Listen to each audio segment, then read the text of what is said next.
ang mga kwento ng pag-ibig, kwento ng buhay at kwento ng pag-asa dito sa Barangay Love Stories. Love Stories. Sa nakagisnan, obligasyon ng padre di pamilya ang mag-provide para sa kanyang pamilya. Nakapatong na sa kanyang balikat at pride ang responsibilidad ng lahat ng kasama niya sa bahay. Ikaw ba ang padre di pamilya sa iyong tahanan? Dear Papa Dudut, ako nga pala si Socorro, 45 years old, habang fresh pa sa utak ko. Ang mga nangyari sa buhay ko ay gusto ko lang sana itong ikwento sa inyo. Sana maintindihan ninyo ako. Nakipag-live-in ako sa kaedad kong si Willie. Kakasimula pa lang ng relasyon namin at wala pang isang buwan ay nagsama na kaming dalawa.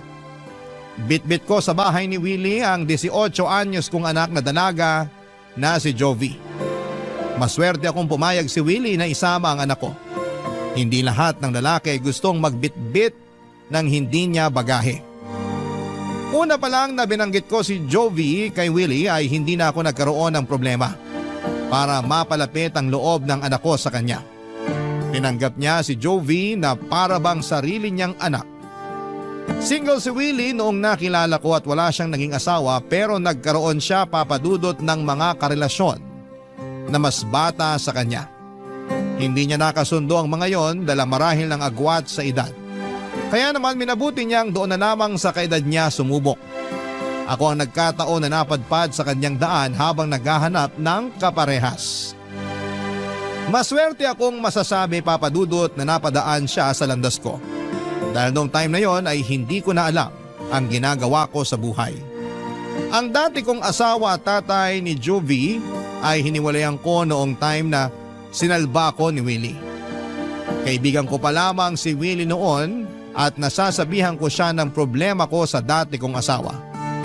Kay Willie ako madalas umiiyak na para bang siya ang matalik kong kaibigan. Siguro'y doon ako na fall sa kanya, Papa Dudut.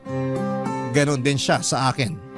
Doon na rin nagwakas ang pagmamahal at pasensya ko sa dati kong asawa.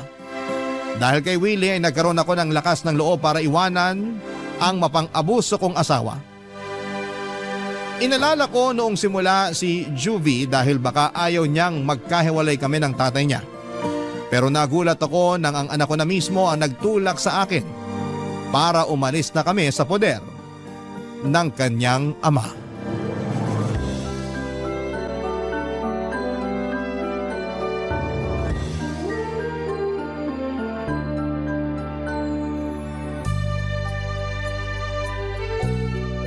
Ang ganda ng kwarto natin.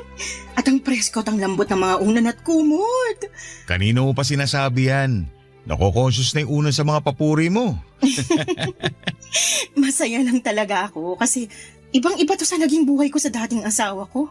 Masanay ka na sa ganitong buhay. Ito nang bagong simulan nyo ni Jovi. Hindi pa rin talaga ako makapaniwala na may sasaklolo sa akin mula sa asawa ko. Akala ko, habang buhay na akong makukulong at mabubulok sa piling niya. Nadidinig talaga ng Diyos ang dasal natin. Kaya nga abot langit ang pasasalamat ko sa Diyos dahil hinugot niya ako palayo sa asawa ko. Mabuti na lang talaga. Mabuti na lang ano? Mabuti na lang at inad mo ako sa Facebook. Kung hindi mo ako kinaibigan. Anong kinaibigan? Itatama ako lang ha. Baka ibig mong sabihin kung hindi kita nilandi. Basta, nagsimula tayo sa friendship. Hindi pa naman ako interesado sa iyo nung una. Ouch naman. Matapos kitang bilhan ng malalambot na unan at kumot, tapos ganyan ang sasabihin mo. Kasi ayoko namang madungisan ang simula natin. Magkaibigan naman talaga tayo nung una. Pero ramdam mo naman na dati pa kita gusto, hindi ba? Ramdam. Pero ayokong isipin masyado kasi mahal ko pa nun yung asawa ko Ouch ulit? Pero ibang kwento na ngayon. Ikaw na yung mahal ko. Sure na ba yan? Kasi baka mamaya bumalik ka sa kanya kapag namimiss mo yung matigas na unan at magaspang na kumot nyo. Naku, hindi na. Matapos mong iparana sa akin tong malalambot na unan at kumot, sino tangang babalik pa ron? Ikaw na rin nagsabi noon, lagi kang bumabalik sa kanya. Kasi naliligaw pa ako noon at syempre, hindi pa kita nakikilala noon. Basta hindi na kayo babalik ni Jovi sa kanya ha? Pangako, Babalik kayo sa pagkabata sa sarap kong mag-alaga. Ewan ko ba? Para akong bumabalik sa pagkabata dahil sa'yo. Feeling ko teenager ulit ako. Ganun naman daw pag in love. Nakakabata. Totoo yan. Sa paningin ko nga sa'yo ngayon, para kang biglang naging 20 anyos na binata. Sobra ka naman magkaltas ng edad. Hindi na makatotohanan. Hindi ka pa nadadaan sa bola? Hindi ako sanay. Yung mga dati ko naman kasing karelasyon, akala mo mga bato. Walang nakikitang maganda sa akin. Ni thank you, hindi ako nakakatanggap sa kanila. Parehas tayo. Ganyan din ako sa dati kong asawa eh. Ni minsan hindi niya ako sinabihan na maganda ako. Ako na lang ang magsasabi sa niyan. Araw-araw. Baka sa simula ka lang magandahan sa akin ha. Kapag nasanay ka na sa itsura ko at kapag hindi na ako nakakapag-ayos, ayaw mo na rin banggitin na maganda ako. Mas gusto ko nga hindi ka nakaayos eh. Kasi sa ganung paraan, alam ko na komportable ka na sa akin. Mas gusto ko kapag komportable ka sa akin. Ngayon palang komportable na ako sa'yo kahit hindi mo nasabihin yan. Eh di ayos. Kahit ako komportable na ako sa'yo. Ganun ata kapag soulmates. Naniniwala kang soulmates tayo? Naniniwala ako na pinagtagpo tayo. Pinagtagpo kami ni Willie sa mga panahong kailangan namin ang isa't isa. Tamang timing. Masaya ako sa timing na yon. Natagalan man bago ako natauhan sa dating asawa ko ay ayos pa rin. At least, marami akong natutunan sa dating relasyon ko, Papa Dudut. Alam kong meron din akong pagkakamali sa dating asawa ko at handa ko na yung baguhin at huwag ulitin sa relasyon namin ni Willie. Gusto ko na talagang makatuluyan at maging huling karelasyon si Willie. Kaya walang gabi na hindi ko pinagdasal na tibayan ng Diyos ang relasyon namin. Huwag sanang hayaan ng Diyos na umulit kami sa mga naging pagkakamali sa dati naming karelasyon. Alagaan sana kami lagi ng Diyos, lalo na kapag may kinakaharap kaming problemang dalawa. Sa simula pa lang ay naging bibo na si Willie sa pagpapakita ng pagmamahal sa aming mag-ina. Pinagsilbihan kami na akala mo ay siya ang madre di pamilya.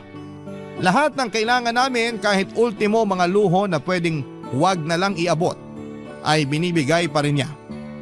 Sinabi niyang siya na lamang daw ang bahalang bumawi sa mga pagkukulang ng dati kong asawa sa aming mag-ina.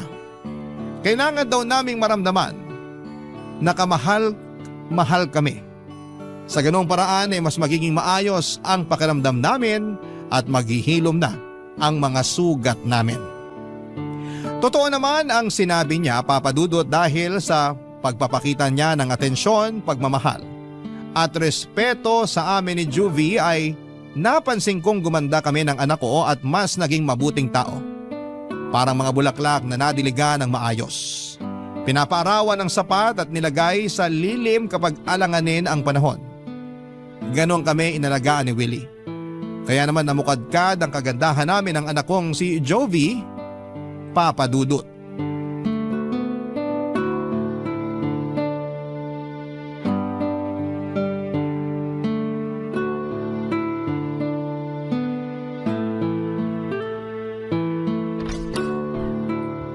Andito na ako. Hello, Tito Willie. Ang aga mo umuwi ah.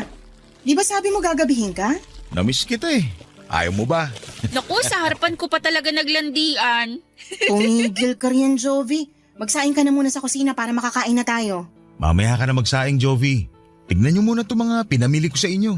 May pasalubong na naman. Thank you talaga, Universe. At na-t-shirt ni Mama si Tito Willie. Naka-jackpot. Kakabili mo lang ng mga pasalubong sa amin nung Lunes ah. Meron na naman ulit? Si Mama parang nauumay na sa regalo ni Tito. Samantalang dati nagre-reklamo kay Papa kasi kahit candy hindi mabilhan. Oo nga. Tapos ngayon na binubusog na sa regalo. Ikaw talaga, Socorro, hirap mo ispilengin eh. Pag ikaw binalik ng tadhana sa asawa mo, sige ka. Nakakahiya kasi. Panay ang bili mo ng gamit namin hindi naman namin gaano kailangan. Uy, wag mo akong idamay dyan, Ma. Ako kailangan ko ng gamit, lalo magpapasok ka na sa school. Tito, wag kang makinig kay Mama ha. Nahihilo lang yan. Naasikaso mo na pala enrollment mo, Jovi? May kailangan bang bayaran? Sabihan mo ako kagad para makapag-withdraw ko. Mag-e-enroll pa lang ako next week, Tito. Kasabay ko yung friend ko. Thank you po sa pag-ako ng tuition fee ko ha. Nag-promise ako sa inyo ng mama mo na ako nang bahala sa inyo.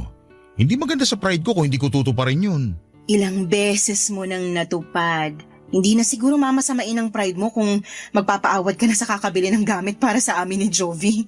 Tito, kung ano man ang sinasabi ni Mama sa iyo ngayon, hindi ako agree ron ha. Magkaiba kami ng prinsipyo.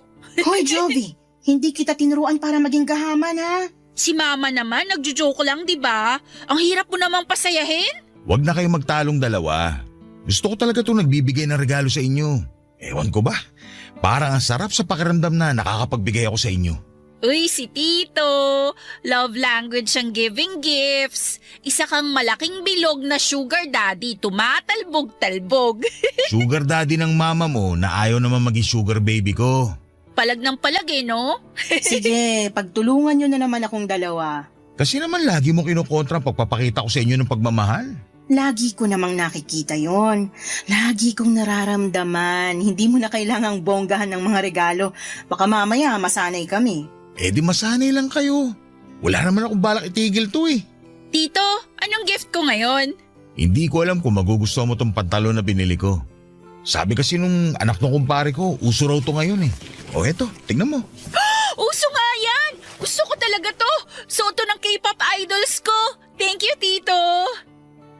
Ako, anong pasalubong mo sa akin? Uy, kala ko ba ayaw mo ng regalo, ma? Kung nabili na ng tito mo, bakit pa ako tatanggi, di ba? Plastic. Lagi ka nagre-reklamo na puro butas na ang mga duster mo. Kaya binilang kita ng 6 na duster. Makapal ang tela at presko isuot. O eto.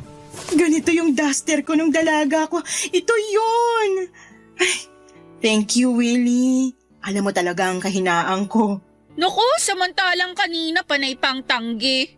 Bibigay din naman pala. Alam mo naman ang nanay mo, medyo pakipot. Medyo pakipot ba, Tito? Parang sagad nga yung pagiging pakipot niyan eh. Nahirapan na nga ako sa kanya nung ligawan ko tong nanay mo. Tapos ngayong nakuha ko na siya, gusto pa rin akong pahirapan. Dalagang Pilipina eh. Ay! Sige, pagtulungan nyo na naman akong dalawa. Joke lang, ma. Love you.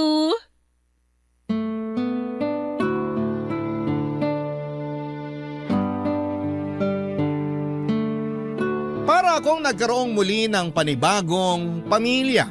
Para kaming isang buong pamilya nina Jovi at Willie. Hindi ko ito naramdaman noon sa dati kong asawa. Parang kami lang ni Jovi ang pamilya. Akala ko ay hindi ko na mararanasan ang mga bagay na ito. Pero heto at pinatunayan sa akin ng Diyos na posible pala ang mga pangarap ko.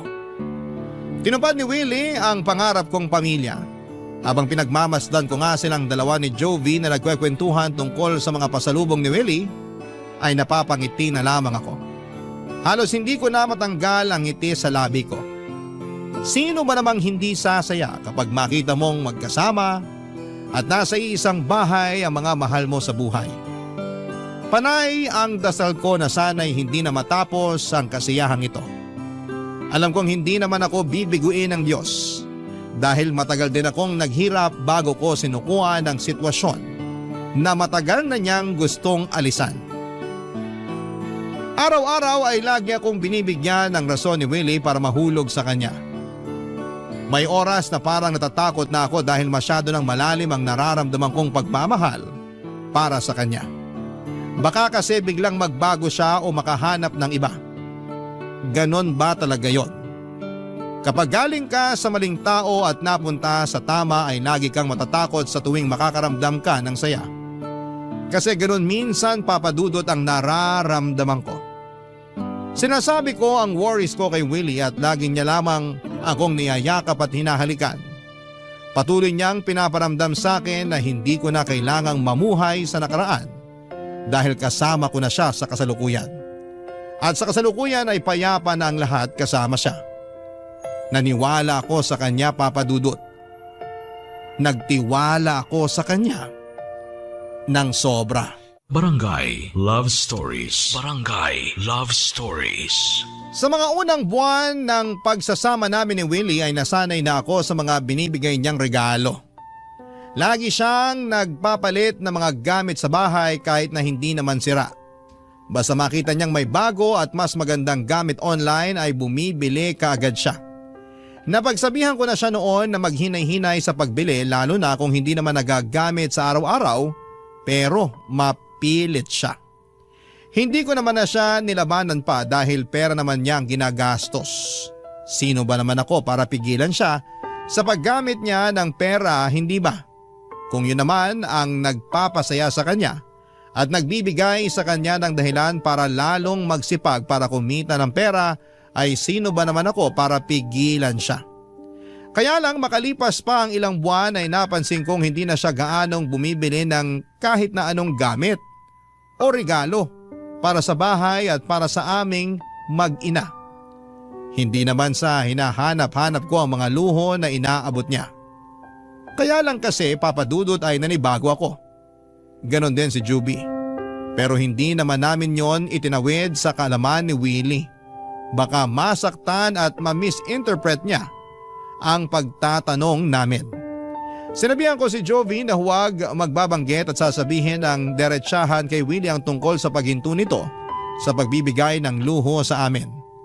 Meron naman na kaming sapat na luho na ibinibigay niya noon. Hindi na kailangan maghangad pa ng sobra.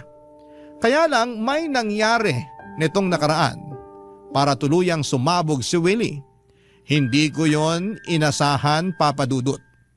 Isang gabi ay umuwi siya ng late, ako na lamang ang gising sa bahay at nakatulog na si Jovi dahil maaga pa ang pasok niya kinabukasan. Hindi ako late matulog pero nagawa kong maghintay kay Willie dahil nababahala na ako sa dalas ng pag-uwi niya ng late, Papa Dudut.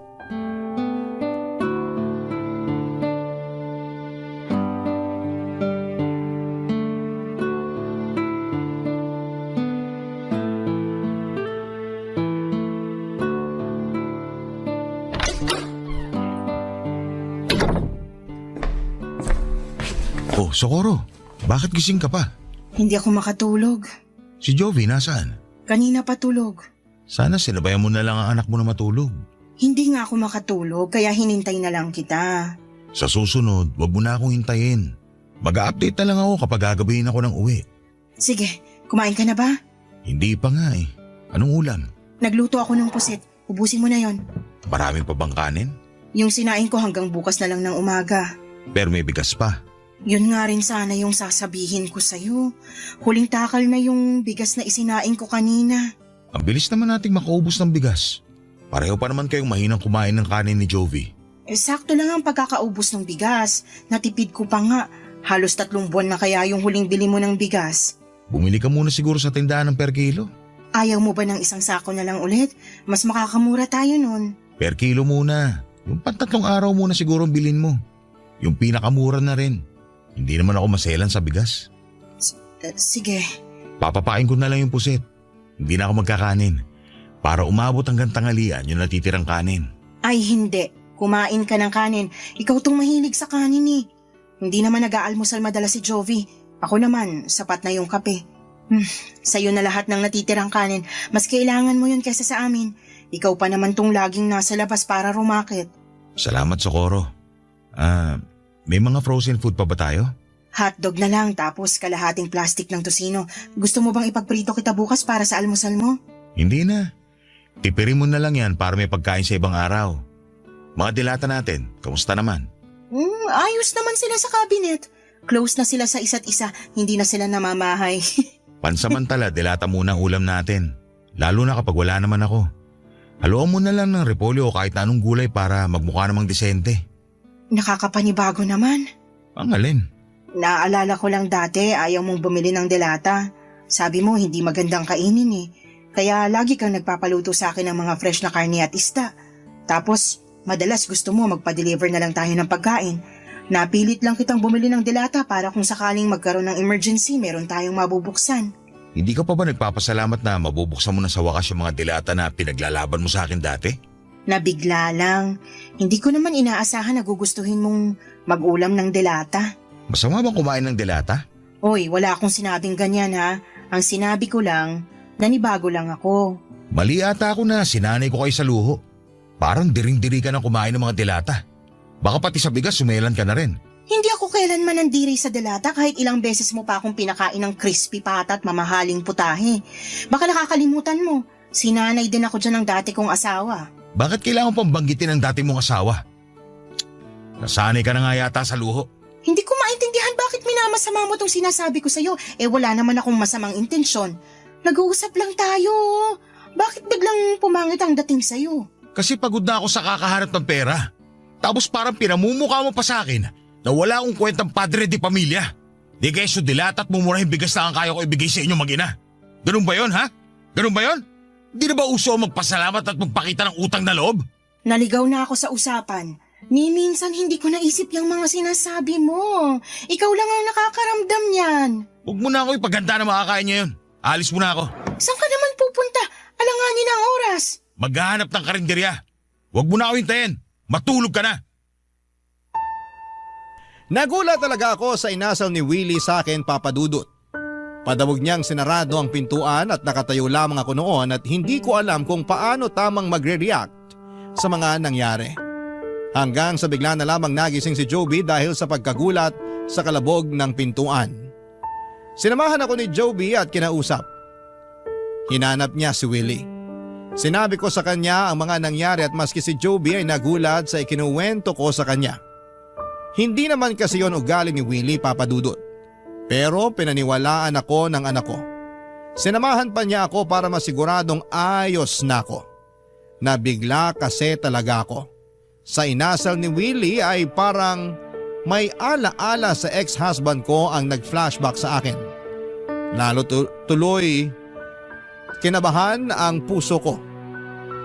Na mainit ang ulo niya at walang pera. Ayaw ko mag-overtake. Pero may problema nga kaya si Willie sa pera. Sinabi ko ang iniisip kong yon kay Joby, Papa Dudut at tumango lamang ang anak ko. Dati pa naman daw yon napapansin ni Joby kay Willie. Hindi niya lang daw magawang sabihin sa kanya lalo't inuunahan ko na siya na huwag punahin ang pagbabawas ni Willie ng pagbibigay ng regalo sa aming mag-ina. Nasabi ko na rin ang tungkol sa dilata at sa bigas. Doon na nga mas lalong nakumpirma na mukhang problemado sa pera si Willie. Pero bakit hindi siya naging honest at sabihin sa amin ang katotohanan? Handa namang kaming makinig. Lalo na ako. Wala akong alam sa mga pinagkukuhanan niya ng pera at hindi ko ugaling magtanong sa tao tungkol sa trabaho nila. Parang hindi yon komportable para sa akin. Kaya hindi ko alam kung paano ko maitatawid ang tulong at suporta para kay Willie, gayong hindi ko naman alam ang eksakto na pinagkukuhanan niya ng pera. Isang araw ay mas lalong lumala ang lahat. Maagang umuwi si Willie sa bahay, balisa at tulad ng dati ay iritable din, Papa Dudut.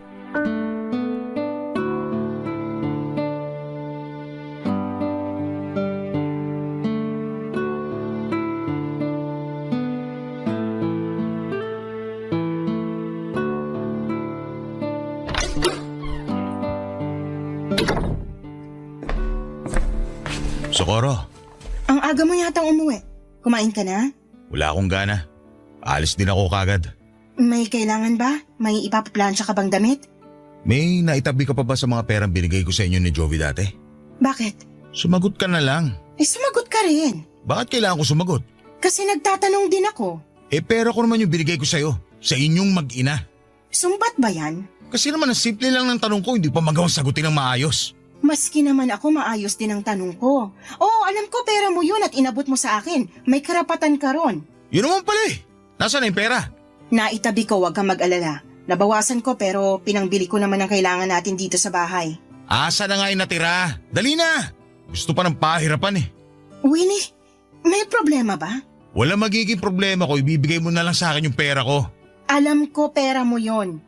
Pero sa pagkakatanda ko, sinabi mo na pera ko na yon. Ayaw mo ibalik sa akin yung pinaghirapan ko? Handa kong ibalik sa'yo kung sasabihin mo muna sa akin kung saan mo gagamitin yun. Bakit kailangan mo malaman? Bigyan mo rin naman ako ng karapatan na malaman bilang may bahay mo. Ipandadagdag ko sana pambili ng mga regalo ko sa inyo ni Jovi. Malapit na ang Pasko. Nasanay pa naman kayo laging nireregaluhan. Nakakahiya naman kung hindi ko kayo bibigyan. Hindi na namin kailangan ng regalo. Gagamitin ko sana yung pera na yun para ipambili ng pagkain at ibang kailangan dito sa bahay. Mas importante yon. Hiningi mo ang dahilan ko kung bakit ko kinukuha sa iyo yung pera tapos tatablahin mo rin naman pala. Bakit nagtanong ka pa? Bakit pa ang init ng ulo mo? Ano bang nangyayari sa'yo? Kasi ginagawa mo komplikado ang lahat. Ikaw lang tong nagpapakomplikado ng lahat, Willie. Ano bang nangyayari talaga? Hindi ka naman dati ganyan ah. Pati rin naman ikaw.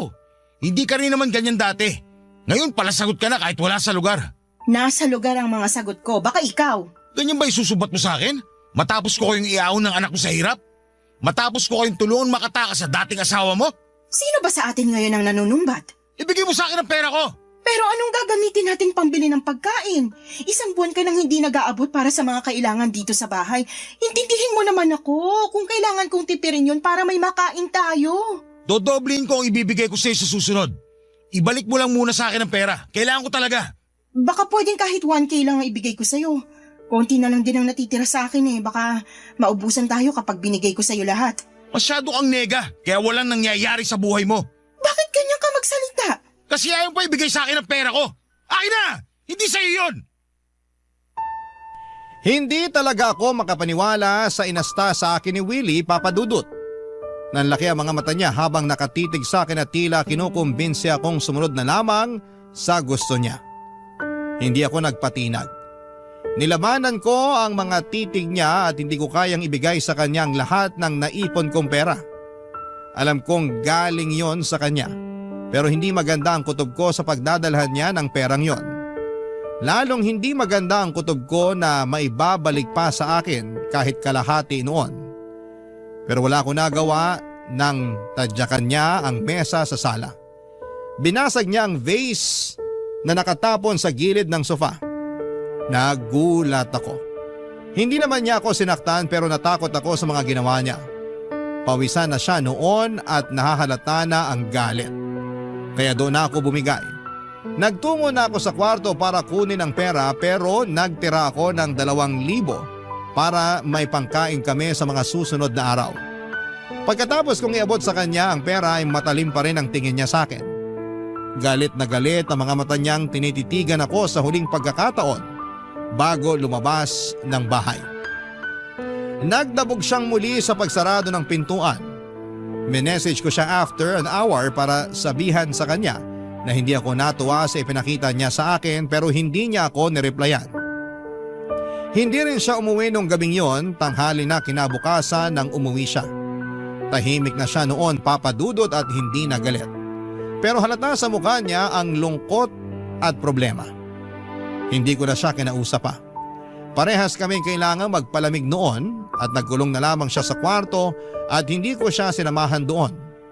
Noong kakain na ay pinatawag ko na lamang siya kay Jovi. Tahimik naming pinagsaluhan ng sardinas na hinaluan ng maraming tubig at repolyo. Hindi pa rin niya ako inimik at hindi rin niya inabot ang perang pinangakong ibabalik niya sa akin. Hindi ko naman na yon inaasahan pang ibabalik niya. Nakakasama lang ng loob na hindi siya, Papa Dudut, marunong tumupad sa mga pangako niya. Barangay Love Stories. Barangay Love Stories.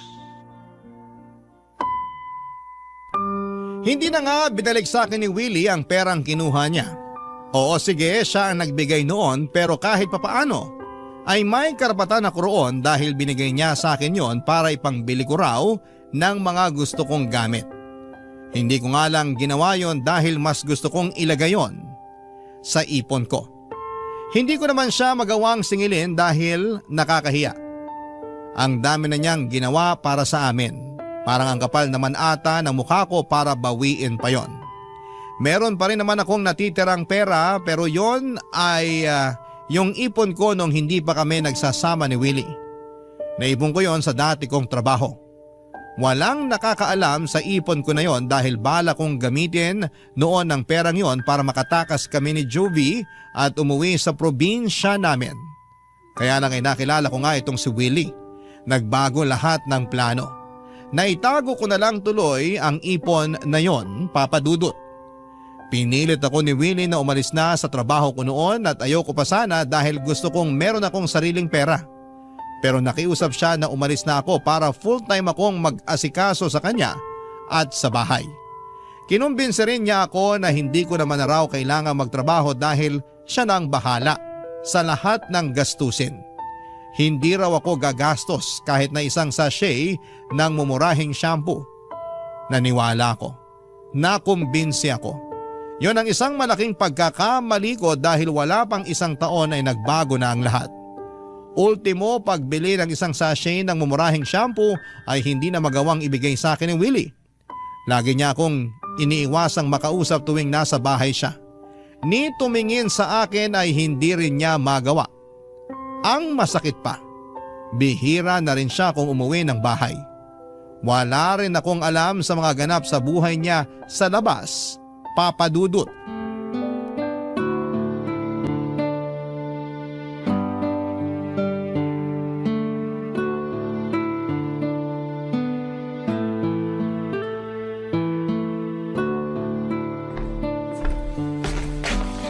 Ma, busy ka? Nagbabudget lang ako para sa pagkain natin para sa linggong to. Bakit? Nakita kasi ako kanina nung may-ari ng tindahan sa kanto. Nagtatanong kung kailan daw natin babayaran yung bigas na inutang natin. Hindi pa ba dumaan doon ang Tito Willie mo? Sinabi niya sa akin na siya na yung magbabayad ng inutang nating bigas eh. Mukhang hindi pa eh. Nagagalit nga po yung may-ari eh. Mabuti na lang dumaan na yung jeep na sasakyan niya. Napilitan tuloy huminto sa kakatalak. Nakakahiya naman. Hayaan mo, dadaan ako doon mamaya bago ako mamalengke. Makikiusap muna ako na kalahati munang babayaran ko. May iutos po ba kayo sa akin na iluto? Wala naman po akong gagawin ngayon. Pakitingnan mo muna sa cabinet kung meron pang natirang sardinas. Meron pang kalahating repolyo sa ref. Isahog mo bago masira. Dagdagan mo ng tubig para pangbawas ng alat ha. Tsaka dagdag sabaw din. Huli na po yung sardinas na inulam natin kagabi. Sigurado ka ba? Parang may nakita pa ako na isang sardinas. Isang meatloaf na maliit na lang po yun. Kasya na po siguro yun kung tayong dalawa lang ang kakain. Paano naman ang Tito Willie mo kung umuwi siya? Maghahanap yun ng pagkain. Ma, may sasabihin din pala ako. Oh, ano yun? Nawawala po kasi yung naipon kong pera na itinago ko sa ilalim ng kama ko. Ha? Hindi akong kumuha ah. Tignan mong mabuti, baka na-misplace mo lang o kaya nahulog kung saan. Halos baliktarin ko na po yung buong kwarto pero wala talaga eh. May pagkaburara ka pa naman. Andyan lang yan. Wala namang ibang taong bumibisita rito.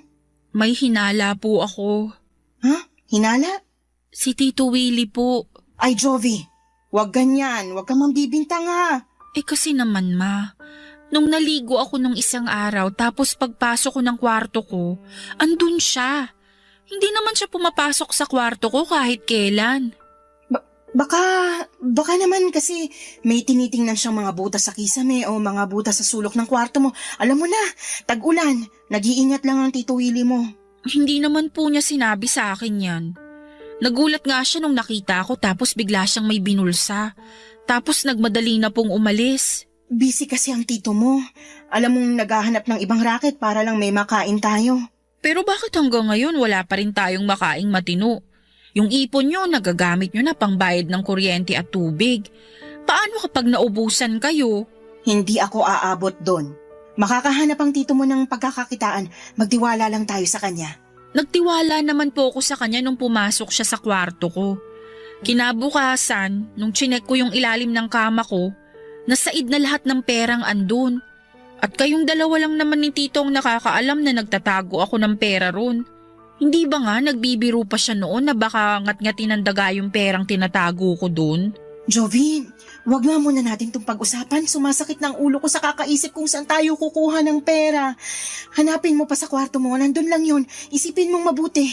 Pero ma… Anak, please. Pagod ng utak ni mama kakaisip. Maawa ka naman. Gusto ko mang tulungan ka pero kota na ako sa mga problema. Sorry po ma. Nakonsensya naman ako na hindi ko pinanigan ang anak ko. Pinagmasdan ko siyang bumalik sa kanyang kwarto para subukan pang hanapin ang pera niyang nawawala. Pagkalabas niya ng kwarto ay halata pa rin ang lungkot. Halatang hindi nahanap ang pera niya. Hindi na lamang niya ako kinausap tungkol doon at nahiya na rin siya at baka mapagalitan kong muli. Nagluto lamang siya ng meatloaf at isinaing ang huling takal ng bigas na mukhang kulang pa para sa aming dalawa. Mas lalo lang akong namroblema. Pumanhing ako sa kwarto namin ni Willie. Mula sa luma kong maleta ay nilabas ko roon ang isang CCTV na nabili ko noon nung nagsasama pa kami ng dati kong asawa. Ginamit ko yon para makakuha ako ng ebidensya sa tuwing sinasaktan niya. Itinago ko na yon noong nagsama na kami ni Willie. Akala ko'y hindi ko na yon magagamit pa. Pero napunta na naman ako sa sitwasyon na kakailanganin ko ng ebidensya. Palihim kong nilagay yon sa pwesto kung saan ko nilagay ang pera at mga alahas ko. Ayokong pagbintangan si Willie pero malakas ang duda ko na siya ang kumuha ng pera ni Juvie.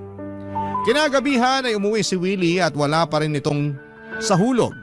Mukhang malalim talaga ang problema niya pero ayaw naman niyang magpatulong sa akin. Hindi ko na rin alam ang gagawin ko at nagpaalam siya na diretso na siyang matutulog. Tumango lamang ako. Hindi ko siya tinabihan.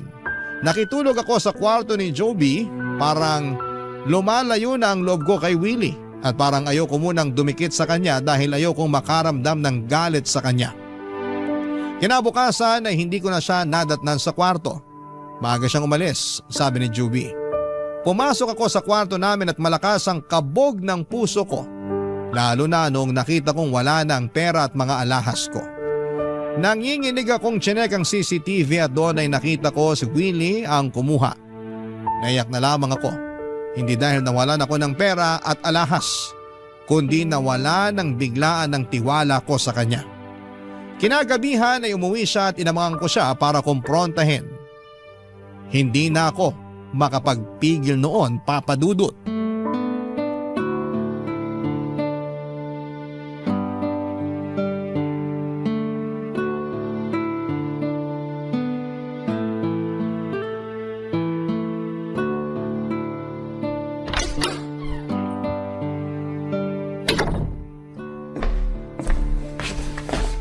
Bakit gising ka pa? Hinintay talaga kita. Matutulog na ako ha. Maaga akong aalis bukas. Mag-usap muna tayo. Tungkol saan ba? Aminin mo na sa akin yung totoo. Ano na naman yan? Wala ka na bang pera? Ang sakit naman ng bintang mo. Alam mo bang hindi yan maganda sa pandinig ng mga lalaki? Hindi naman kami bulag at manhid ni Jovi para makita yung pagbabago mo. Pati si Jovi dinamay mo rito. Tatay na ang turing niya sa'yo. Pati siya nakakaramdam na rin. Nag-aalala lang siya sa'yo. Wala kayong dapat ipag-alala. Ayos lang ako. Hindi yun ang nakikita ko. Hindi ka na nakakapag-abot para sa mga gastusin dito sa bahay. Lagi ka pang wala. Nagagalit na yung tindahan sa kanto dahil hindi tayo makabayad ng mga inuutang natin doon, Willie. Sabihin mo na lang yung totoo para alam ko kung saan ako lulugar. Wala akong dapat sabihin sa'yo. Maayos naman ang lahat. Praning ka lang dahil hindi na kita nabibigyan ng luho katulad ng dati. Aba, matuto rin tayo magtipid. Mga mayayaman nga hindi bigay todo sa luho nila. Tayo pa kaya? Hindi na problema sa akin kung hindi mo ako mapagbigyan sa luho ko. Pero yung mga araw-araw na pangangailangan natin, ibang usapan na yun. Nangako ka magpo-provide ka sa amin ni Jovi sa lahat ng kailangan namin. Kaya nga napilit mo akong mag-resign sa trabaho ko kasi sabi mo good provider ka. Ikaw nang bahala sa lahat, di ba? Hindi ko na kailangang magpakapagod sa trabaho dahil kaya mong sustentuhan ang pangangailangan namin. Asa na yung Willie na nagsabi sa akin nun? Hindi naman kasi araw-araw bumubuhos ang biyaya sa akin. Intindihin mo naman. Hindi naman naglalabas ng pera lahat ang butas ko sa katawan. Minsan nagigipit din ako. Kaya ba kinuha mong pera at alahas ko sa kwarto dahil gipit ka? Ibang klase ka rin naman pala mang bintang. Hindi ako magnanakaw. Hindi ako nang bibintang. Naglagay ako ng CCTV sa pwesto kung saan ko nilagay yung pera at alahas ko. Pwede ko ipakita sa'yo ngayon para hindi mo naman isipin na nang bibintang lang ako. Alam mo kasi... Hindi mo ako maiintindihan. Bakit mo yun nagawa, Willie? Bakit hindi mo na lang ako kausapin? Makikinig naman ako eh. Hindi mo maiintindihan. Hindi. Sabihin mo sa akin kung ano bang nangyayari. Natalo ako sa sugal. Nagsugal ka? Nanalo naman ako dati sa sabong. Kaya nga lahat ng luho na kailangan nyo mag-ina na ibibigay ko, di ba? Pero alam mong walang pupuntahang maganda yung pagsasabong. Sa una ka lang papatikimin ng panalo pero babawiin din sa dulo. Sabi ko na eh, hindi mo ako maiintindihan. Bakit pa ba ako nag-aksaya ng laway para magpaliwanag? Sorry, nabigla lang ako. Hindi ko naman kasi alam na sa sugal ka pala kumakapit. Doon naman talaga ako kumukuha ng pera kahit bago pa kita makilala. Naipundar ko tong bahay dahil sa sugal. Ewan ko lang kung ano nangyari ngayon. Hindi ko lang siguro swerte ang taon na to. Ihinto mo na yan, please. Aahon ka rin kahit hindi na magsugal. Magtutulungan tayo. Matutulungan mo ako? Oo naman, kahit ano. Baka may naitabi ka pang pera dyan. Huling pusta na. Gusto kong mabawi yung mga natalo ko. Hindi kita matutulungan dyan. Ayaw na kitang bigyan ng pera para ipangsugal. Kala ko tutulungan mo ako. Sige na, Socorro. Nararamdaman kong ito na yun. Isang pusta pa. Sigurado ako na makakabawi ako. Hindi na ako uulit. Huli na to basta manalo. Hindi, tumigil ka na sa sugal. Hindi ka mananalo dyan.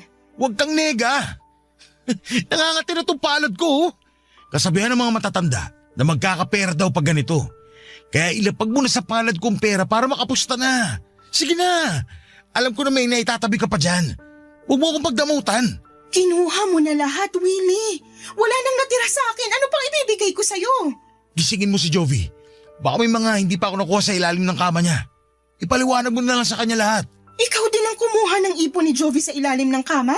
Hindi na mahalaga yun. Ang importante ngayon, magtiwala ka sa akin na may papanalo ko itong susunod na pusta ko. Nararamdaman ko talaga.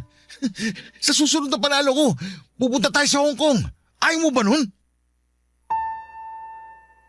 Hindi ako makapaniwala sa mga narinig kong sinabi ni Willie. Nakangiti pa siya sa akin pero kita sa kanyang mga mata ang pagod at pagkabahala. Alam kong pilit lamang niyang kinukumbinse ang sarili niya na tama pa rin ang ginagawa niya. Lulong na po si Willie sa sabong at kita naman yon sa kanya pero hindi niya magawang tanggapin. Naiiyak na lamang ako noon habang pinipilit niyang tumawa para kumalma. Para na siyang nasisiraan ng bait lalo kung paano niya alugin ang balikat ko para pakinggan ko siya. Para bigyan ko siya ng pera. Panay din ang panginginig ng mga kamay niya.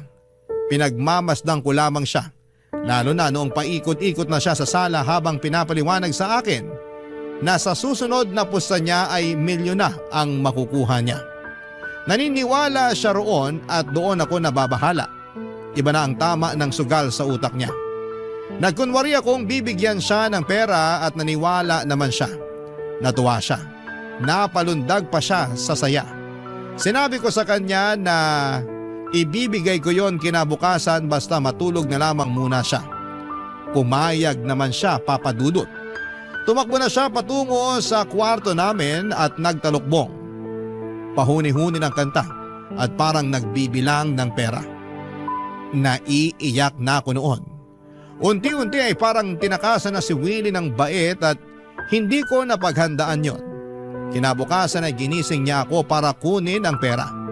Inabutan ko siya ng 100 piso at natuwa siya. Sabi niya ay magiging 100,000 raw yon. Lumabas siya ng bahay nang hindi man lang naligo o nagpalit man lang ng damit. Hinayaan ko siya. Alam kong delikado pero wala na rin akong lakas para pigilan siya. Mga kabarangay, patuloy pa rin po si Willie sa kanyang pagsusugal. May mga araw na matino siya pero mas madalas na parang nawawala na siya sa sarili niya. Ano bang may papayo ninyo sa sitwasyon namin ngayon? Kailangan ko na ba siyang iwan? O baka pwede pang magawa ng paraan? Sana ay matulungan ninyo ako. Isa ako sa mga masusugid ninyong tagapakinig at marami sa inyong mga kwentong napapanood ko sa YouTube ang nakakatulong sa akin. At sana sa pagkakataong ito, magawa niyo rin po akong tulungan sa personal na problemang aking kinakaharap. Maraming salamat po sa inyo, Papa Dudut, sa pagtampok sa aking kwento sa inyong programa. Ang inyong kapuso, Socorro. Barangay Love Stories. Barangay Love Stories. Anong say mo sa Barangay Love Stories na ito? Pagkwentuhan natin sa comment section yan. Nagustuhan ng iyong napakinggan? Ituloy yan via live stream sa www.gmanetwork.com/radio. Barangay LS. In Mega Manila, 97.1. Forever. Ang mga kwento ng pag-ibig, kwento ng buhay at kwento ng pag-asa dito sa Barangay Love Stories. Love Stories.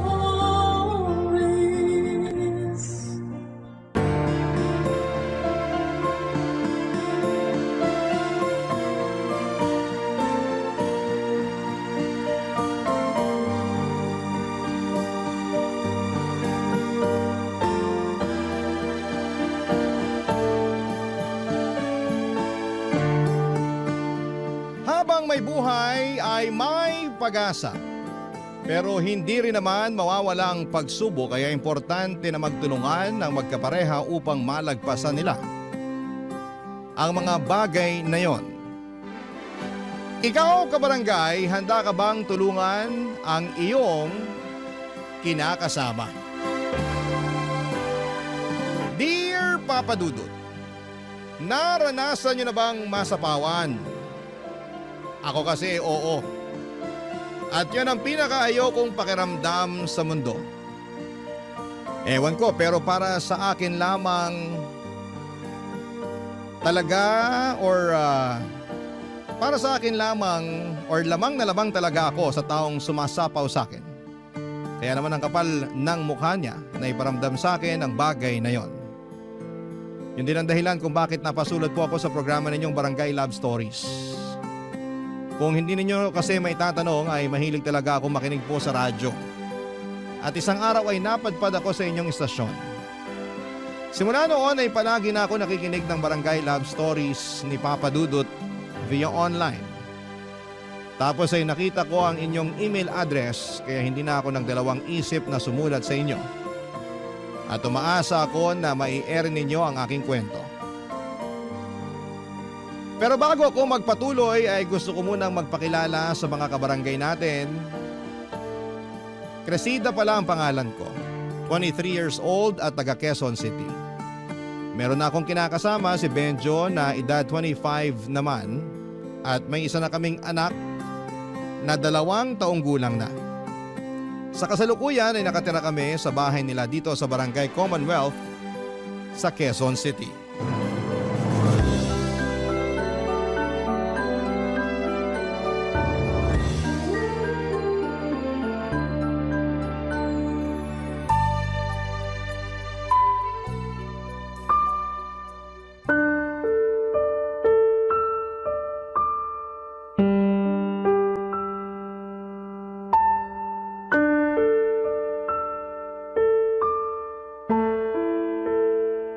Bebe, ano to? Alin? Itong nasa cellphone. Malay ko sa'yo. Malalaman ko kung sasabihin mo. Nakita ko lang naman na sandamukal na picture ng mga gwapo at machong lalaki yung pinupusuan mo. Yung iba sa kanila di ko pa kilala. Bakit? Kailangan ba kilala mo para pusuan ko? Hindi naman. Pero malay ko ba kung sino yung lalaking yun?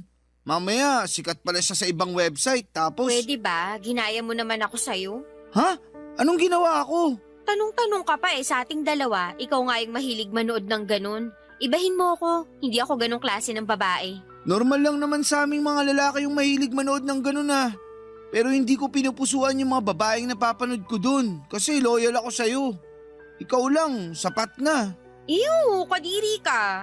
Anong kadiri dun? Basta kadiri ka. Wag mo na ulit-uulitin yun Ang corny kasi. Parang eng-eng naman to. May nalalaman ka pang corny pero noon kilig na kilig ka kapag bumabanat ako sa'yo. Noon yun, hindi na ngayon. Kaya nga tigilan mo yan kung ayaw mo ikaw yung banatan ko. Sungit naman ito. Siguro may iba ka nang nagugustuhang lalaki, no? Ha? Pinagsasasabi mo? Mabalik lang tayo dito sa mga pinagpupusuan mo. Akala mo ba magandang gawain to? Lalo na't meron ka ng anak at kinakasama? Ano na lang sasabihin sa'yo ng mga makakakilala sa pinagagagawa mo? Sige nga. Kung makapagsalita ka naman dyan, kita ko na yung ngalangala mo. Galit na galit, gustong manakit. Saka sa tono mo para namang nakapatay ako ng tao, pumuso lang naman ako ng mga gwapo at machong lalaki sa Facebook. Alam ko na. Ano yun? Siguro naapakan ego mo, no? Ha? Ano yung ego? Ay naku, kahit kailan napakahina ng utak mo. Gamit-gamitin mo naman yan. Sige ka, baka kalawangin yan. Bakit kasi di mo na lang sagutin tanong ko? Kaysa naman dami mo pang ebas dyan. Talaga naman? Ano nga? Baka may iba ka ng kinalolokohan ha? Wala. Saka bakit ko naman gagawin yun pamilyado na ako. Tulad mo pa ako sa mga katrabaho mong kirengking. May asawa na pero pumapatol pa sa iba. Bakit naman sila napasok sa usapan? Gusto ko lang, bakit din ba? Saka imbis na pagbintangan mo ko ng ganyan, tinanong mo na ba sarili mo kung matino kang lalaki kaya hindi kita dapat palitan? Anong ibig mong sabihin? Lahat na lang ba talaga kailangan kong ipaliwanag sa'yo? Mag-isip ka naman mag-isa, huwag kang laging umasa sa akin, no? Anong magagawa ko? Kung yung mga sinasabi mo, ikaw lang madalas nakakaintindi. Malamang, magtatanong ako kung anong ibig mong sabihin. Masama ba yun? Oo, masama yun kaya itiko mo na lang yung bunganga mo. Mas mabuti pa yun kesa magsalita ka ng kung ano-ano. Tamang bintang ka wala ka namang ebidensya. Saka hindi sapat na ebidensya yung nakita mong mga pinusuan ko dahil kahit sino pwedeng humanga sa ibang tao basta walang mali siya. Saka di pa ba sapat na sa'yo pa rin ako tumatabi sa gabi kahit na mabaho ka? Paano naman ako naging mabaho? Hindi ka kasi naglilinis ng katawan, amoy pawis ka palagi, kadiri ka. Lahat na lang talaga, Cressida. Amuin ko nga sarili ko. O ano, tama ako 'di ba? Ang baho mo. Oo nga no. Sige, maliligo muna ako. Papadudot, inis na inis ako sa kinakasama ko dahil sa pambibintang niya sa akin. Pakiramdam ko ay iniinsulto niya ng bonggang-bongga ang pagkatao ko. Kahit naman ganon ang ginawa ko, ni minsan ay hindi ko naisip ang binibintang niya sa akin. At noon pa talaga kung kailan nagsasama na kami at may isang anak. Matagal-tagal na rin kaming magkakilala ni Benjo. Siguro ay 18 anyos ako nang naging kami bago nagkaanak. Hindi ko na natapos ang aking pag-aaral dahil sa hirap ng buhay at naisipan ko na lamang na mag-asawa. Mahirap pa rin naman ang buhay namin kaya alam kong kagagahan yung ginawa ko. Samantala, nagtatrabaho bilang saddle stitch operator ang kinakasama ko sa isang pabrika. Mababa lang ang sweldo niya. Sapat lang palagi sa pangangailangan namin kaya nga wala kaming ipon at kadalasan ay nagigipit pa. Yun din ang rason kung bakit nakikisiksik pa rin kami sa kanila. Sa tagal naming magkakilala at magkasintahan ni Benjo, aminado ako na dumarating sa akin yung pananawa at pagkaumay sa aming relasyon. Kaya nagagawa kong tumingin at humanga sa ibang lalaki online. Pero hindi ko naman kahit kailan sinubukang pagtaksilan ng tatay ng anak ko. Maliban na lamang siguro noong mga panahong yon kung saan ay unti-unting lumaki ang pagkakagusto ko sa isang hindi inaasahang lalaki. Lahat ng yon ay kinuwento ko sa kaibigan at dati kong kaklaseng si Almarie Papadudot.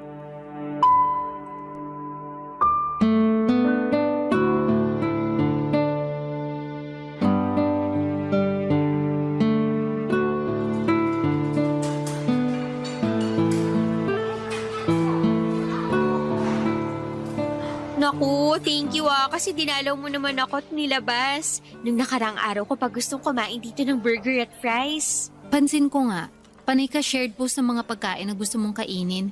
Kaya nag-chat na ako sa'yo na magkita tayo dito sa fast food. Kaya nga, thank you sa panlilibre. Sensya ka na kasi wala akong trabaho. Wala rin tuloy akong pera. Ayos lang, magkano lang naman yan? Naks, iba talaga pag may trabaho, no? San ka na nga ba ulit? Trabaho ko? Oo, alam ko kasi umalis ka na dun sa pinagtatrabahuan mong patahian. Oo, umalis na nga ako dun. At cashier ako ngayon sa isang convenience store. Okay ba pasahod dun? Sakto lang, pero mas maayos yung ngayon kesa naman sa dati ko. Sobrang init dun, akala mo impyerno. Tapos yung line leader namin, si Satanas.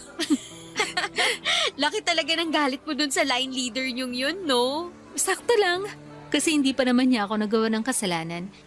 Siguro, lagi lang niya akong pinagagalitan at sinisita kahit maayos naman yung trabaho ko. Naisip ko, inggit lang siguro sa beauty ko kaya ganun. Pero ayoko na rin naman manatili sa lugar na yun. Bukod sa mababa ang sweldo, napakaraming tukso sa loob. Hindi lalaki kundi mga pautang na pinapatulan naman ng ibang nanay doon. Kaya ending, payslip na lang nakukuha nila sa araw ng sweldo. Ako nga na wala pang anak hirap na sa buhay. Kaya napapaisip ako, paano nila nairaraos yung araw-araw nila? Lakas na lang talaga ng loob ang labanan sa buhay ngayon. Maiba tayo. Nasaan pala anak mo? Bakit hindi mo sinama? Nasa bahay saka nandun naman si Benjo para bantayan ang anak namin. Hindi ko na sinama kasi magulo yun. Saka baka magturo ng kung ano-ano. Siyempre nahihiya ako sa'yo. Ayos lang naman. Sweldo ko naman eh. Kahit na. Bilhan ko na lang ng pasalubong para matuwa naman pagdating mo. Ikaw bahala. Thank you talaga. Walang anuman. Kumusta na kayo ni Benjo? Ganun pa rin. Pakiramdam ko wala kaming pag-unlad kasi ayos na sa kanya yung trabaho niya. Akala yata niya mabubuhay kami sa kakarampot niyang sweldo. Wala ba siyang planong maghanap ng ibang trabaho? Mukhang wala eh. Mababa pa naman kumpiyansa nun sa sarili. Ay, buti pa yung kuya niya. Gwapo na tapos marami pang pera. Kaya yun, nagustuhan ko bigla. Anong nagustuhan biglang pinagsasabi mo? Crush ko kuya niya kasi magaling dumiskarte sa buhay. Feeling ko mas may future ako kung siya nakatuluyan ko. Manghilabot ka nga. Bakit naman hindi naman tayo nag-uusap ng karumal-dumal at nakakatakot? Gaga, hindi nga. Pero ano ba yung pinagsasasabi mo dyan? Baka nakakalimutan mo may kinakasama ka na at si Benjo yun. Tapos may anak pa kayo. Kaya dapat hindi ka na magkagusto sa ibang lalaki. Lalong-lalo na sa kuya niya. Ikaw naman, masyado kang seryoso. Siyempre alam ko naman lahat yun, saka simpleng crush lang naman tong nararamdaman ko sa kuya niya. Simple raw. Pero naisip mo nga na mas may future ka kung kuya niyang nakatuluyan mo. Hanggang dun lang naman yun kasi imposible nang mangyari. Ikaw na may sabi na kinakasama ko na si Benjo. Saka kasalanan naman niya kung bakit nagkagusto ko sa kuya niya. Kung matino sana siyang kinakasama, kung may pangarap sana siya sa amin ng anak niya, di hindi ko maiisip yung bagay na yun. Papadudot, napakagwapo ng kuya ni Benjo. Well, gwapo rin naman ang kinakasama ko, pero lamang ng isang paligo ang kuya niya. Ito ang buhay na patunay ng tall, dark and handsome, kaya hindi ninyo ako masisisi kung nagkagusto ako sa kanya. Pero alam ko sa sarili ko na simpleng pagkagusto lamang yon. Dahil mas napapansin ko na ang pagiging lamang nito sa kanyang kapatid na siyang kinakasama ko. Pero kahit na ganoon, alam ko pa rin naman ang limitations ko. Alam ko na tatay pa rin ang anak ko si Benjo at kahit na anuman ang mangyari. Kahit mag-away pa kami araw-araw at maaburido ako sa pagmumukha niya, ay siya pa rin ang dapat kong piliin. Kaya nga sa abot ng makakaya ko ay sinaway ko ang aking puso na mahulog ng husto at ma-fall in love sa kuya ni Benjo upang hindi na lumala pa ang aming sitwasyon. Barangay Love Stories. Barangay Love Stories. Papadudot, gaya ng sinabi ko ay pinigilan kong lumalim ang pagkagusto ko sa kuya ng aking kinakasama. Nandun yung todo iwas ako sa kanya dahil likas dito yung mahilig makipagkwentuhan. Kumpara kay Benjo at nagtatrabaho sa call center ang kuya niya at inggit na inggit ako sa sweldo nito dahil mas malaki kesa sa kinakasama ko. Ilang beses ko na rin sinabihan si Benjo na subukang mag-ahente pero ayaw niya kasi hindi raw siya magaling mag-English. At mas sanay na siya sa ginagawa niya bilang machine operator. Siyempre sinabihan at tinanong ko siya kung paano kami makakapag-ipon pambukod namin sa bahay kung hindi niya lalakihan ang sweldo niya pero mukhang walang pangarap na makaalis sa poder ng mga magulang nila ang kinakasama ko. Simula po noon ay tinamad na ako kay Benjo at mas lalong natuon ang atensyon ko sa kuya niya. Kung noon ay iniiwasan ko pa ito, ay bigla na lang todo sip-sip ako sa kanya. Paanong hindi nakakahiram ako ng pera sa kuya niya kapag nagigipit ang pamilya namin ni Benjo, Papadudot.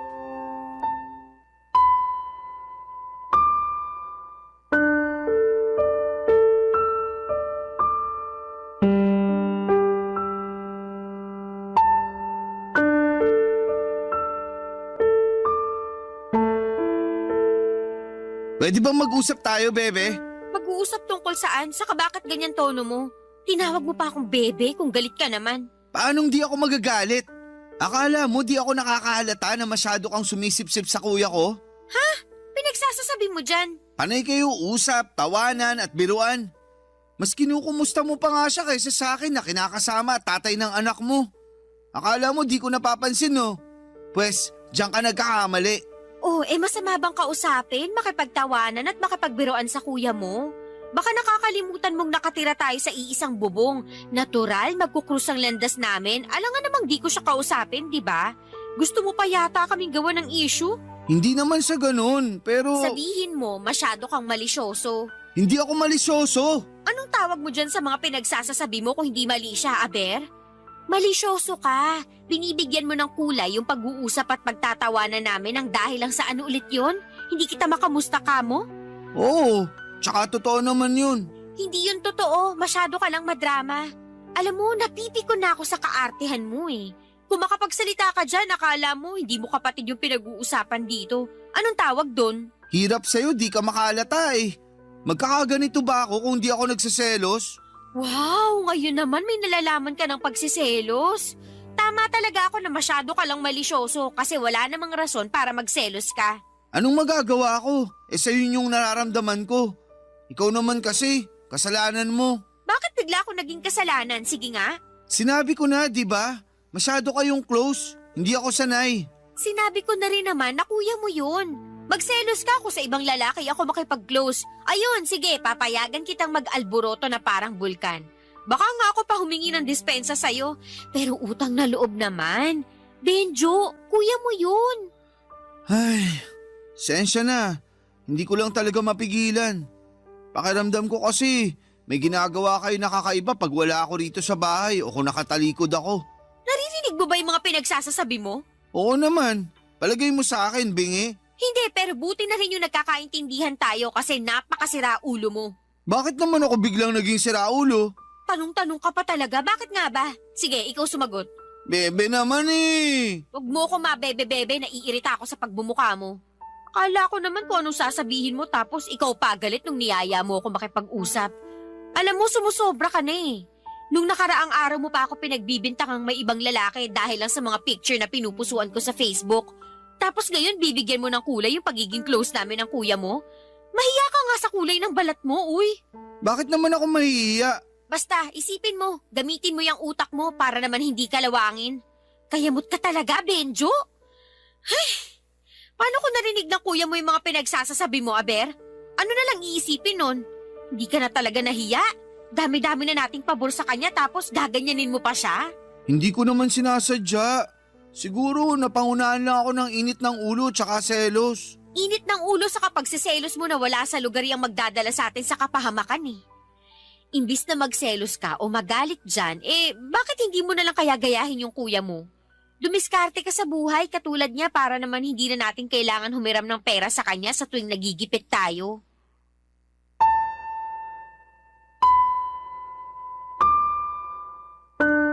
Papadudot, akala ko ay puro trabaho at yosi lang ang nasa utak ng kinakasama ko pero nagkamali ako dahil marunong din pala siyang mag-obserba. At yun nga ay nung napansin niya ang pagpapapansin ko sa kuya niya. Pero buti na lamang at magaling akong magpalusot at sa huli ay naidepensa ko ang aking sarili. Saka wala rin namang patutunguhan ang nararamdaman ko sa kuya niya dahil nga may anak na kami ng kinakasama ko. Sa kabilang banda ay paulit-ulit na sumagi sa isipan ko na sana nga ay kami na lamang ng kuya niya ang naging magkarelasyon. Tingin ko kasi ay mas may kinabukasan kami ng anak ko kung siya ang nakatuluyan ko. Pero gusto ko lang linawin na mahal ko naman si Benjo.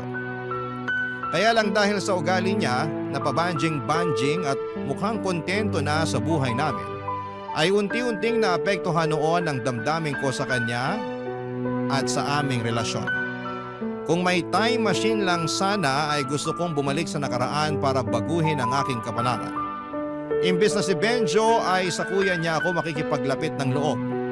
Kaya lang ay mukhang hindi na mangyayari yon noong nagkaroon ng girlfriend ang kuya ng aking kinakasama, Papa Dudut.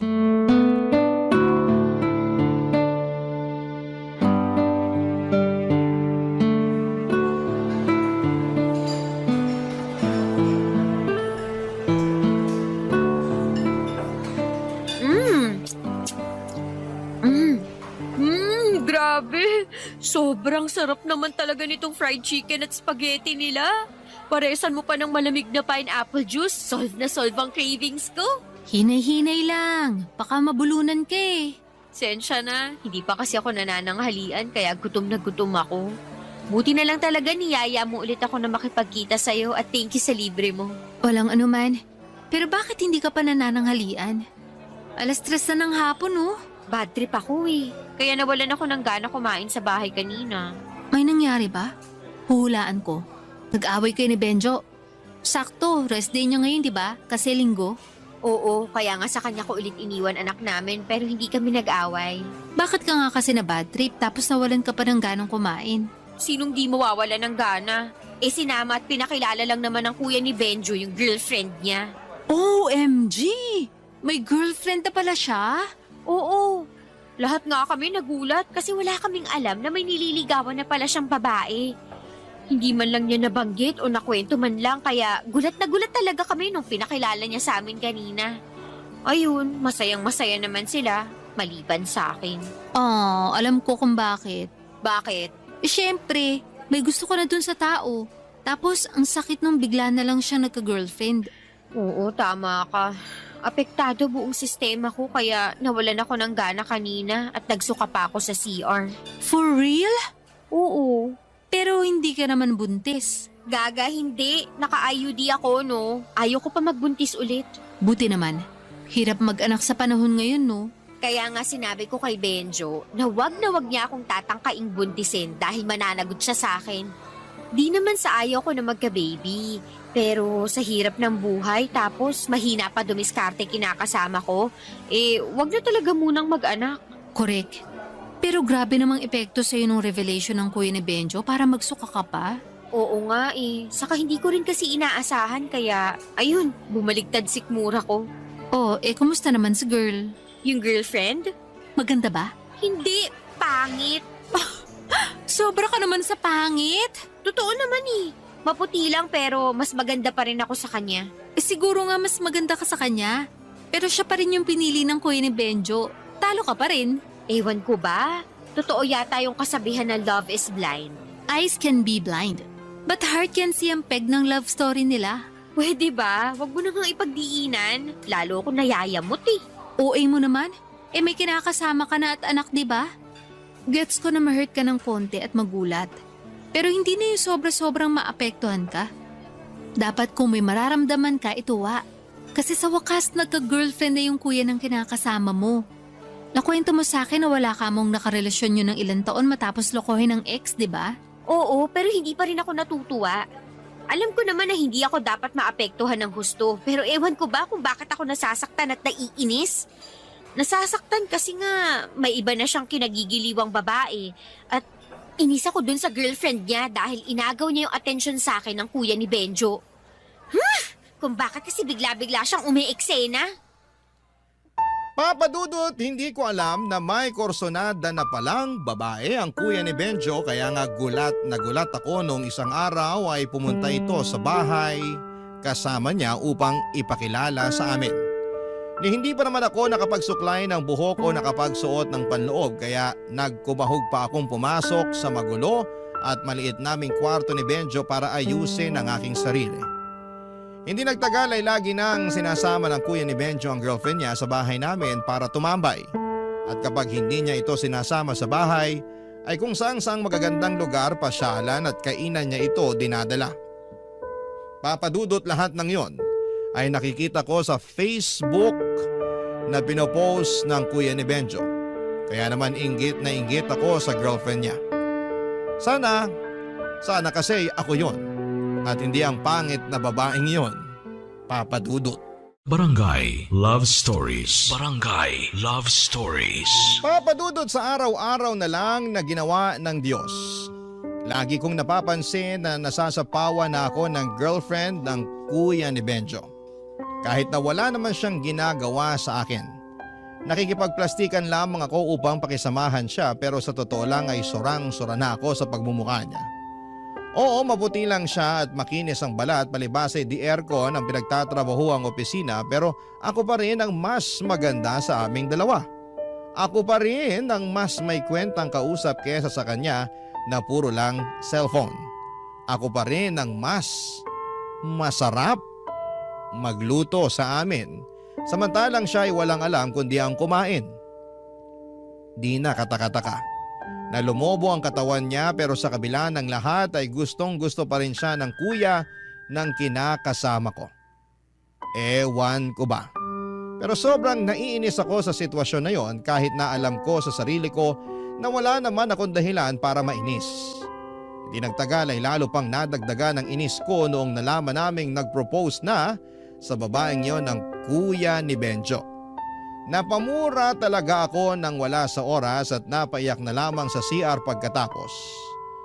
Hindi ko pa kasi tanggap na may girlfriend na siya tapos ay biglang ikakasal na sila. Lalo lang tuloy nadagdagan ang pagkainggit ko sa babaeng yon dahil feeling niya ay siya na ang pinakamagandang babae sa balat ng lupa matapos siyang yayain ang kasal ng kuya ng kinakasama ko.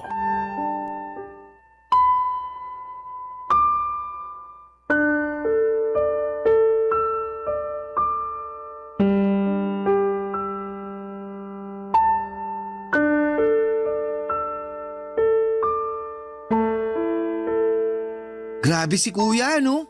Masyadong mabilis kumilos. Mantakin mong yayain agad ng kasal yung jowa niya. Halatang ayaw na talaga niyang pakawalan. Oo nga eh. Oh, bakit naman ganyan tono mo? Ano bang problema sa tono ko? Ewan ko. Kaya nga tinatanong kita kasi para kang wala sa mood. Masakit lang ulo ko tapos daldal ka pa ng daldal dyan. Hindi ba pwedeng tumahimik ka na lang muna para naman pumayapa yung paligid ko? Wala naman akong ginagawa sa'yo kaya huwag ka sa akin magalit. Masyado ka. Nagkikwento lang naman yung tao. Ayun na nga. Kwento ka ng kwento eh, alam ko naman na yan.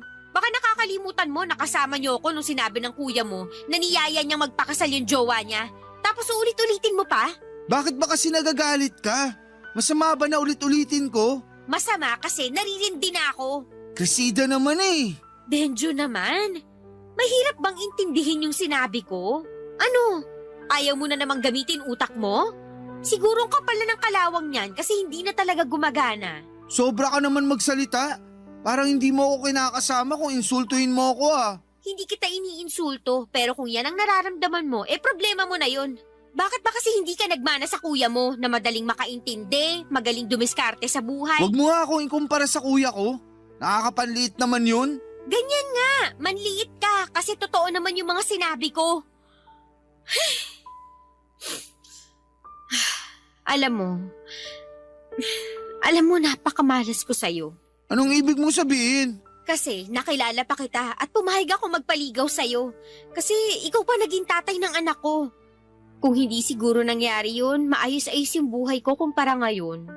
Sana hindi lang palaging sapat sa atin yung kinikita mo. Sana palaging may sobra para naman hindi na tayo madalas magipit.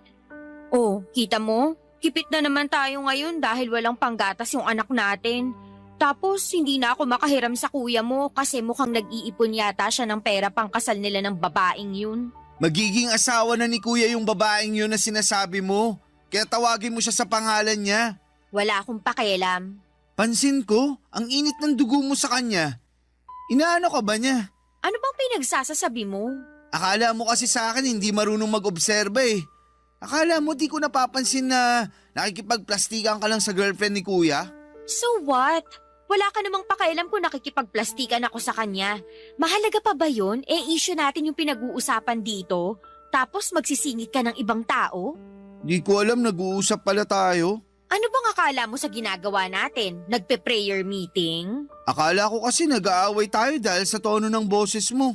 Anak naman ng lintik. Kanina mo pa talaga pinapakailaman yung tono ng boses ko, no? Pwede bang kumalma ka lang? Masyado kang mainit eh. Mukha mo pakalmahin mo sa kakasalanan mo kung bakit ako nagkakaganito. Paano naman naging kasalanan ko?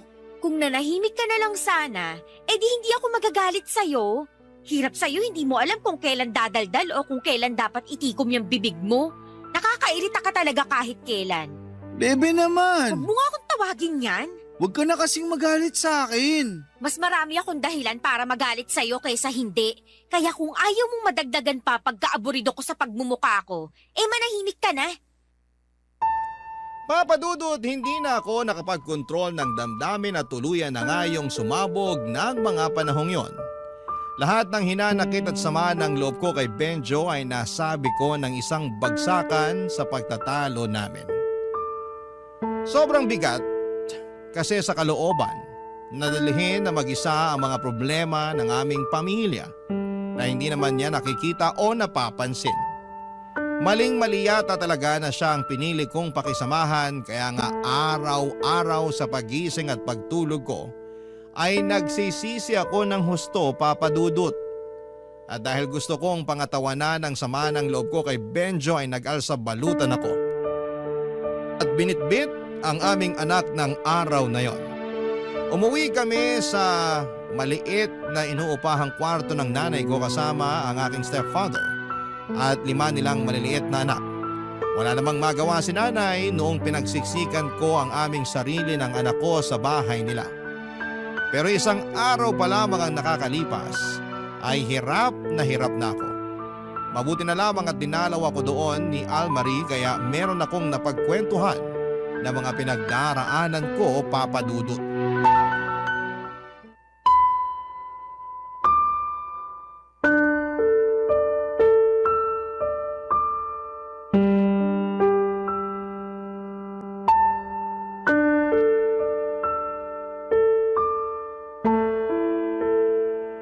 Pasensya ka na, natagalan ako lumabas kasi pinatulog ko pa yung anak ko. Buti wala rito mga kapatid kong maliliit kasi napakaingay ng mga yun. Okay lang. Tsaka buti na patulog mo na rin yung anak mo. Oo, iyak ng iyak bago ka dumating kasi nga inaantok. Ay, sensya ka na rin, dito lang tayo pumwesto sa may labas ng pinto. Sobrang kalat at baho kasi ng bahay nila nanay, nakakahiya magpatuloy ng bisita.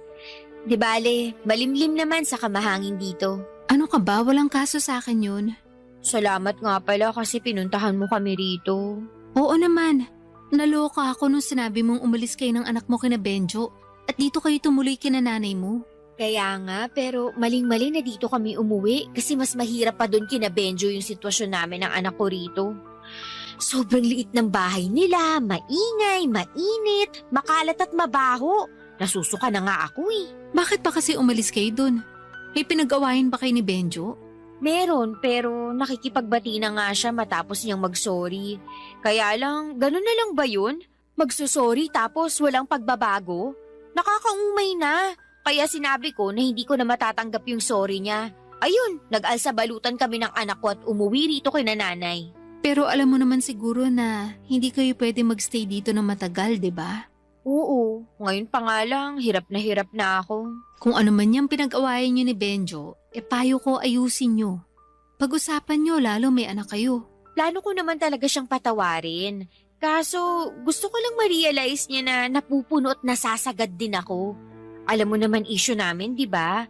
Yung tungkol pa rin sa pagiging kontento niya sa buhay namin tapos nadadagdagan pa ng ibang problema sa pera dahil hindi na rin kami nakakahiram sa kuya niya. Wala eh, kinausap na kami na nagtitipid daw siya gawa ng ikakasal na. Sumabay pa talaga yung bagay na yun, nakakainis. Hindi naman siguro tama na mainis ka sa kuya ni Benjo dahil lang gusto niyang magtipid para sa kasal nila. Unfair yun sa kanya. Ay, alam ko naman yun, pero hindi ko lang mapigilan. Kung may dapat magsisihin dito, si Benjo yun. Siya pa talaga yung may ganang magsabi na wag ko siyang ikumpara sa kuya niya. Kakumpara-kumpara naman kasi siya. Saka ginagawa ko lang naman yun para maisip niya na gayahin kuya niya sa pagiging masikap at madiskarte sa buhay. Para kasing walang pangarap sa pamilya namin yung kinakasama ko. Kontento na lang siya na nakakakain 3 beses sa isang araw. Tapos magagalit pa sa akin kung hindi masarap ang ulam. Tama ba yun? Siyempre, mali yun. Kaya hindi mo ko masisisi kung napuno na ako. Kung bakit naisipan ko na lang na umalis para maramdaman ni Benjo na sagad na pasensya ko sa kanya. Ilang taon na kaming magkasama at lumalaki na rin yung anak namin. Pero ganun pa rin buhay namin. Hindi na kami umasenso. Ni ayaw niya pa akong payagang magtrabaho. Nakakagalit na sobra. Buti pa yung kuya niya at magiging asawa nito. Mukhang malayong mararating sa buhay. Sana kami rin ni Benjo. Hindi yung mukhang sa kangkungan na lang kami pupulutin nito. Hindi naman siguro mangyayari yon. Alam ko malalagpasan nyo rin to. Walang permanente sa mundo, kahit na yung paghihirap ng tao. Basta mag-usap lang kayo na mabuti ni Benjo at bigyan mo siya ng palugit. Siguro naman makakapag-isip na siya ng matino. Kasi alam niya na pwede kayo mawala sa kanya ng tuluyan pag nagpatuloy pa yung ugali niyang yun. Ewan ko na lang talaga kung makikinig si Benjo. Papa Dudut, kahit gusto kong umasa na magbabago si Benjo, ay mas nananaig pa rin sa akin ng kawalang pag-asa ng mga panahong yon. Pero dahil alam kong hindi naman kami pwedeng manatili ng matagal kina nanay, ay sumama ako pabalik sa bahay ng kinakasama ko noong pinuntahan niya kami ng aming anak upang suyuin ako at makipagbati sa akin. Pero nananatili pa rin masama ang loob ko sa kanya at kahit na nagkapatawaran na kami, ay nandun pa rin yung hinanakit ko para kay Benjo. Hanggang ngayon, ay inggit na inggit pa rin ako sa mapapangasawa ng kuya niya. Hindi ko mapigilang mapasa na all dahil napakaswerte ng babaeng yon sa kapatid ni Benjo. Samantalang ako sinalo ko na yata lahat ng kamalasan sa mundo. Ewan kung may katapusan pa ba ito o sadyang hanggang dito na lamang ang buhay namin ang kinakasama ko. Sana po ay mabigyan ninyo kami ng payo. Ayaw ko namang masira ang pamilya namin ni Benjo kaya babasahin ko na lahat ng mga masasabi ninyong advice. Hanggang dito na lamang po, Papa Dudut, ang sulat ko at sana'y mapayuhan ninyo ako at ng mga kabarangay natin dahil malaking bagay yon sa amin ng kinakasama ko. God bless and more power po sa Barangay Love Stories sa Barangay LS. Number 1 kayo sa puso ko. Ang inyong forever, kapuso at kabarangay, Cresida. Nalilito pa rin sa life ang ating kabarangay. Ano kaya ang maipapayo mo sa kanya? Ibahagi mo yan sa ating comment section para mabasa rin niya.